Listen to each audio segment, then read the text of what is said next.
যারা ঘের অঞ্চলের মানুষ, যাদের অঞ্চলে ঘের আছে বা বড় বড় পুকুর আছে, পুকুর থাকলে তো মনে করেন যে ফাঁড়িতে কিছু চাষবাস না করলে, শাকসবজি না লাগালে এরকম ঘাস হবে, এটা স্বাভাবিক। কিন্তু এত ঘাস পাতার ভিতরে কখনো সাপ দেখা যায় না।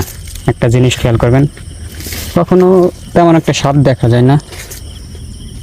আর যদিও দেখা যায়, কপালের ফেরে ভবিষ্যৎ দেখা যায়। এটার মূলত কারণ হচ্ছে একটাই, যে এই ঘেরগুলোতে সাধারণত বড় বড় বেজি থাকে। আর বেজু তো সাপের চিরশত্রু, আপনারা জানেন। এই বেজির কারণে মনে করেন যে এই ঘেরগুলোতে সাপ উঠতে পারে না, আর উঠলেও মনে করেন যে বেজিতে মাইরে ফেলায় বা বেজির ভয়ে চলে যায়।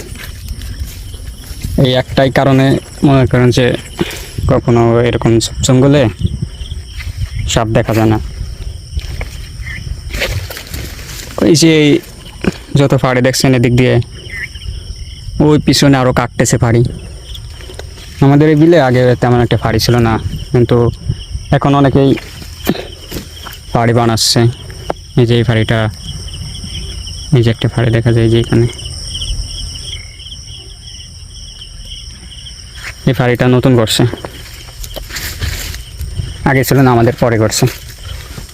সবাই চাষবাস করা শিখতেছে আমাদের এখানে মানুষজন। সবারই ইচ্ছা থাকে যে বিলে একটা পুকুর থাকবে, মাছ চাষ করবে বা বিলের মাছ খাবে। বিভিন্ন ধরনের ইচ্ছা আকাঙ্ক্ষা থেকে মনে করেন যে সবাই পুকুর কাটে।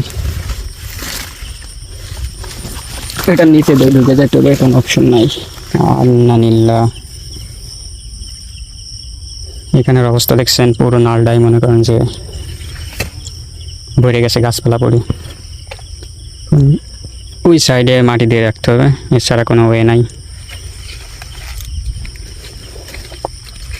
যেটা বলতেছিলাম সাপের কথা, একমাত্র বেজির কারণে মনে করেন যে এখান দিয়ে নির্ভয়ে হাঁটা যায় বা হাঁটতে পারি আমরা। মনে হয় এত জঙ্গল সাপ থাকবে না, এটা কোনো প্রশ্নই না।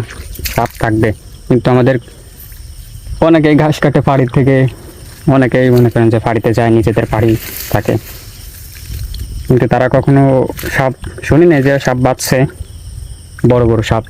কিন্তু বড় বড় বেজি দেখে, আমিও দেখছি কিছুক্ষণ আগে, নালে মাটি দেওয়ার সময় দেখছিলাম।